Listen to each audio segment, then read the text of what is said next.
George C. Scott, like, he's the guy that with Patton, right? So he's like old and like crunchy, and I don't know, he's just like really rough, and his voice is just like sandpaper. Like, I don't think that he'd be a good Rochester.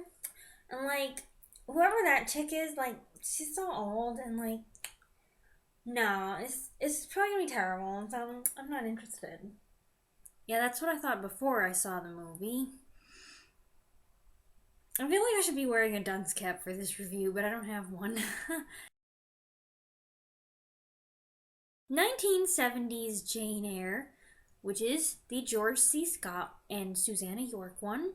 Leave all your preconceived notions at the gate, Jerome Weaselberry, because this is totally not like what you expected. I was under the impression that this was digitally remastered, and if it was, they should have said digitally remastered, because it was really hazy. The colors were like bleeding together in some parts, and sometimes the music was like. But when the music wasn't being warbly, it was nice. It had a haunting theme, and in the credits it said John Williams, and I thought, the John Williams? The movie starts with Jane's arrival at Lowood School, and it's pretty faithful as far as, you know, the stuff that goes on there. It's got Miss Scatcherd in there, and her harassment of Helen is relatively accurate. A few of the details are a little skeevy. Jack Hawkins is the only other person in the cast that I know, and he plays Mr. Brocklehurst. Sometimes he seemed a little too friendly. He wasn't friendly. He was a jerk. He just seemed more like a grumpy guy than, you know, superintendent from hell. I really liked the girl who played young Jane. I guess her name was Sarah Gibson. She was in the movie for the first 20 minutes, and she has this kind of wild, scared but bold look to her eyes, and she just seems right. Like, she's thin, she's kind of pointy, she's plain, and just some of the things that she did with the part. I don't know if it's her decision or if somebody told her, but like, there's a part where somebody does something to Helen, and young Jane gives this almost imperceptible, resolute shake of her head, just like, oh, this is not right.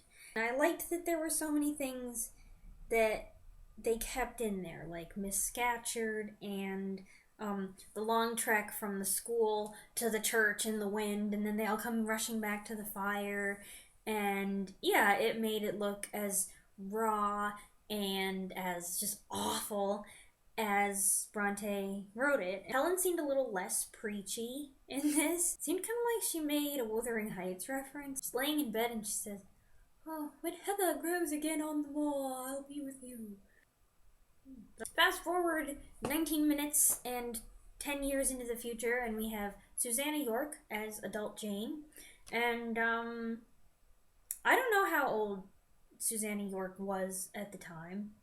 I didn't really do any research for this. But she seems rather mature for someone who's supposed to be 18. And I don't know, she seemed kind of plain to me. I don't know York from anything else. Although I have heard of her. And so I don't want to say, like, yeah, she's ugly enough, but she wasn't a stunner. There were a few things. Her wardrobe was really simple, but like it didn't have the big poofy skirts. And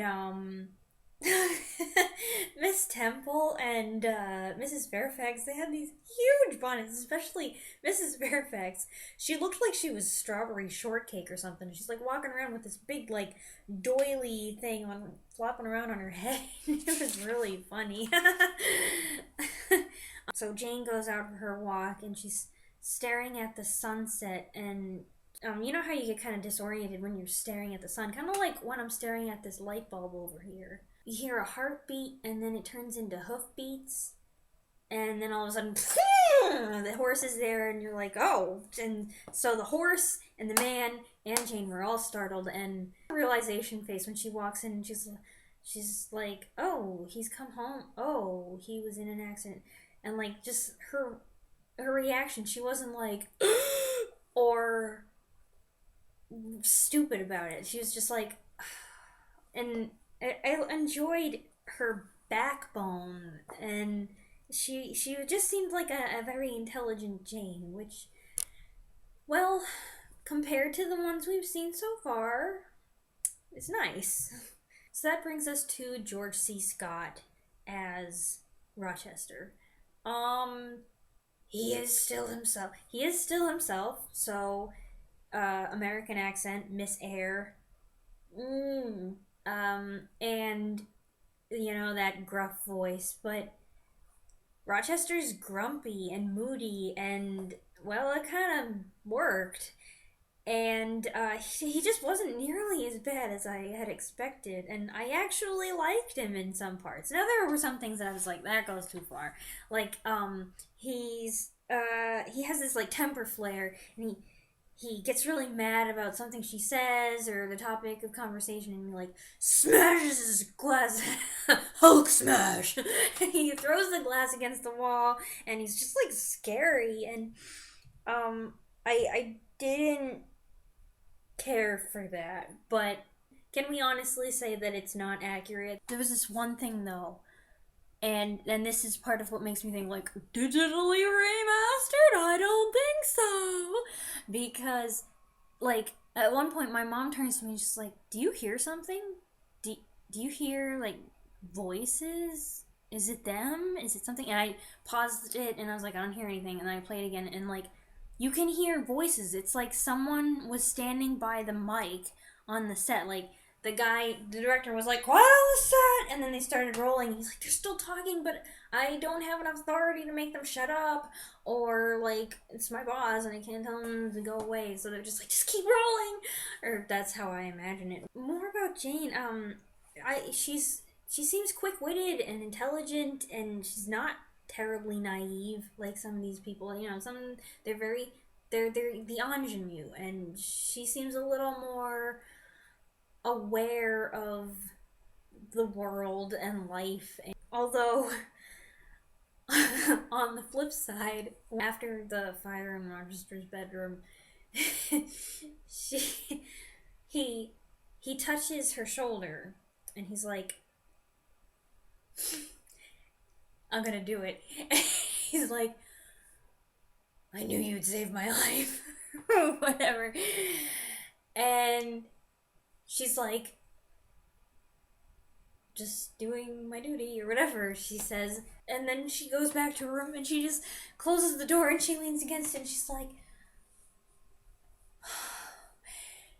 he touched my shoulder!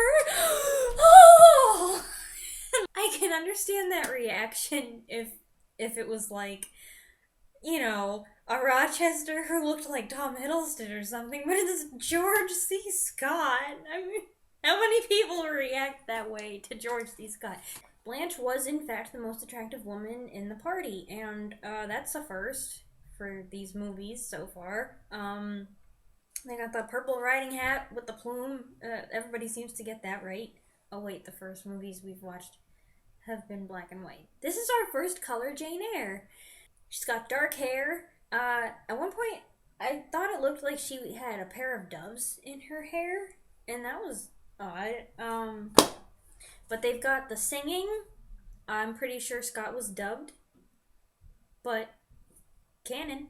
Rochester does card tricks, which was weird. Mason comes in, and it's all very like, dun dun dun! And then from there, things just go really fast. Like, Rochester takes Mason away to the doctor, and then Jane waits up for him, and he comes back, and they walk around in the garden, and then they go straight into the proposal. Like, there's no return to Gateshead. There's no period where the guests aren't there and he's just kind of spooking around the house like, wonder what Jane's doing. And she's like, oh, so he's making wedding plans and he's probably gonna go visit her. I don't know, kind of cut down on some of the angst for a few weeks there. And he proposes and I'm like, well, what about your guests? Like, you just gonna be like, whatever, go home. I'm not interested in you anymore. This is kind of rude. And, like, she doesn't ask why he flirted with Blanche, and he doesn't offer an explanation. That bothers me. And then all of a sudden, Jane has all these bright, colorful dresses, and you're like, well, I don't know where she got those. Did she just make them? Did the Taylor of Gloucester come and just, like, whip them out with his mice? Like, this is amazing. Bertha comes. She's an interesting Bertha. We see her mainly through Rochester's point of view, and, like, he is more compassionate with her, and I liked that. He's not unsympathetic. He's not like, oh, this crazed insect that I have to be stuck with for the rest of my life. No, he seems more sympathetic than that. But I like the persuasion interview, the one where Rochester is trying to get Jane to stay after the wedding. Jane is asserting her self-respect and her independence and her need for equality. I'm pretty sure that we haven't seen anything quite like that yet. It was at least not this explicit, and just the dynamic, maybe because they're both a little bit more mature, so it was more of an equal conversation. Although I didn't like that she stays with him until morning. You know, wandering around with nothing on the moors, and then you meet the Rivers. Now, the two sisters, they were pretty much interchangeable, but, like, oh my goodness, St. John. This is St. John. He was a complete sourpuss. He was so dull, and he's just like, good afternoon. I've come to rain on your parade. The only time he comes alive is when he's preaching, and, like, he's got that kind of squinty-eyed religious fanaticism stuff, and it was like, okay, so we go to someone with zero personality to someone who's, like, too much zeal. He's scary, and I don't think that he was like that. He was zealous for his missions work and for the word of God, but he wasn't, like, thumping on the thing and saying, like, you will come to India with me, and I'm gonna point you out in this whole congregation. Everybody's gonna know I'm looking at you. That was weird. You know the part where Diana, or darn it, Helen? No, the other one, they're like, oh, St. John, aren't you going to kiss Jane too? She's practically your sister. And so he's like, okay, fine. And in the book, like, they had become kind of friendly at that point. They were amicable. But, like, in this movie, he gives her this awkward sister kiss, and you're just like, you almost want to say, like, wipe it off. Or it just was so uncomfortable, and, like, and then he proposes, and he's such a heel. He's just like, well, maybe we'll find we love each other. And he's just, like, too hopeful about it, and it doesn't work, and he kind of embraces her in this weird, like, way. And her rejection is very satisfying. She's, like, strong about it. She's just independent. She's not just like, I'll think about it. Oh, I hear a voice in the wind. Toodles! No, she's like, I can't go anywhere with you. I don't love you. I'm probably not going to love you, and it would be wrong for us to be married and not have love between us. I can't exist on that. It's very satisfying. Oh, the ending. Thornfield's good and burned, but that's the only thing that I found satisfying. I'd say it's one of my biggest complaints about this movie, is the ending. He's sitting on a bench, and Jane comes up to him, and, like, just his reactions were all so low-key. Oh, Jane? Is that you? You're back. Did you meet anybody while you were gone? No? Oh, you want to stay here with me? Oh, okay.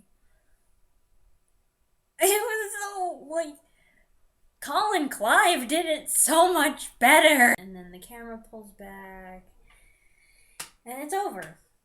Other than that, you know, I knocked this movie so much before I watched it, and I would watch it again, quite willingly. It was different. Some of the things are a little funny about it. The very thing that I thought would be its biggest fault, namely the 2 stars, turned out to be, in my opinion, its greatest asset. So that's what I thought of that. I'm shocked at myself, but happy. On to the next one.